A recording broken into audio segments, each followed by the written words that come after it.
Hi everyone, it's about 1:30 p.m. on August 7th, and I have been fasting for a little over 13 hours now. Um, I thought I'd use this video to discuss how I first discovered fasting. Actually, the very first long range fast I ever did was kind of by mistake.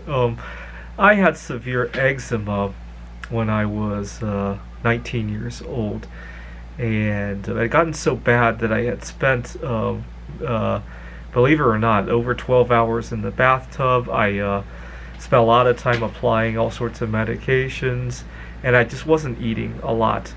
And by the end of if I remember correctly, by the end of the second day, I hardly felt hungry anymore. At the beginning, I did feel hungry, but the feeling was consumed by the eczema, and I I realized how much weight I had lost when I finally got some courage to get out of the bathtub. And when I put my clothes on, I was in disbelief.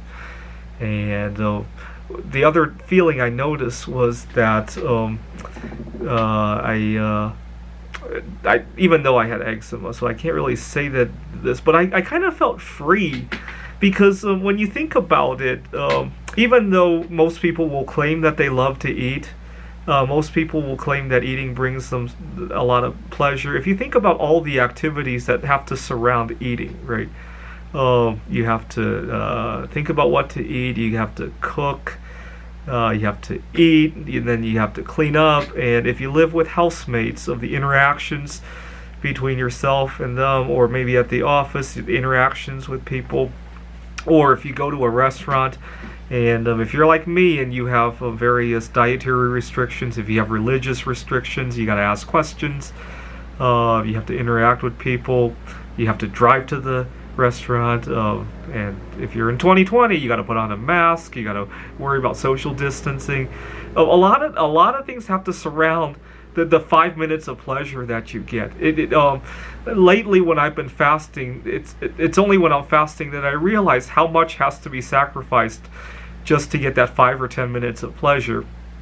And it makes me wish that I never have to eat again. I really do, because last night when I finally ate, I felt unclean afterwards, and then I had to wash the dishes, and then I had to deal with because I live with roommates, and sometimes the sink is just piled high with dirty dishes.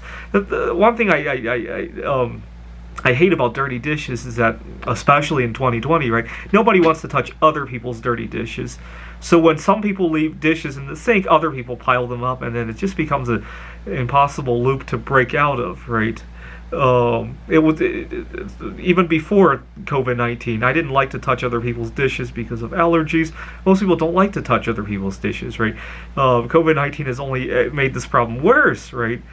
But I feel so clean and so free. Last 2 weeks ago, I went to Silverwood Theme Park. I love theme parks, but one thing I don't like about them is that usually they frown upon bringing outside food in there. Usually you could just tell them that you have a lot of allergies.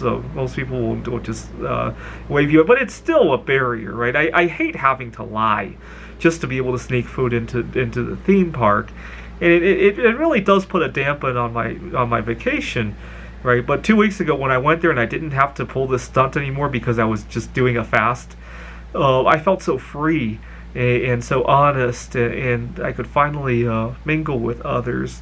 Last year when I went to see Toy Story 4, I didn't have to pull the stunt at the movie theater, and I could go enjoy the movie. Little freedoms like that.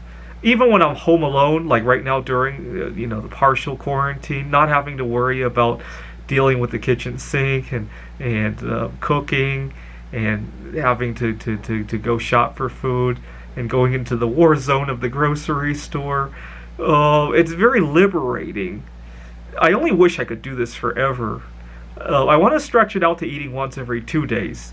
The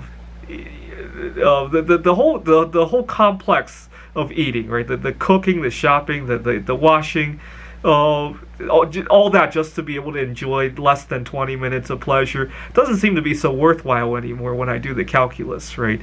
I'd much rather be writing computer games, recording YouTube videos, viewing the night sky. What else? My virtual vacation, right? I have a dating profile in another city. I won't discuss what city it is until I have some success there. But I've moved my virtual vacation recently, and yeah, it should realize. Sometimes when I see people smoking or drinking or indulging in other sorts of substance, right? And I look at how much has to be sacrificed in order to do it, right? I live in Seattle where there's practically nowhere you can smoke indoors, right? Including in your own home in many cases, right? If you live in a multi-unit apartment. And so people have to go outside to smoke. They got to take off their mask.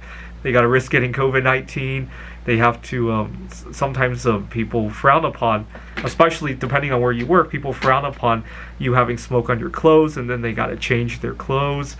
And I read an article one time about how to protect your children from the smells of smoke that you can get on your clothes, and there was a very long process, right? And I'm thinking to myself, if you're willing to go through that, I think quitting smoking might not be that hard anymore, right, compared to that, right? Similarly, if you're willing to put up with all that stuff that goes around a 15-minute meal, maybe eating once a day or once every 2 days isn't the end of the world anymore, and there are some health benefits that come with it, right? Thanks for watching.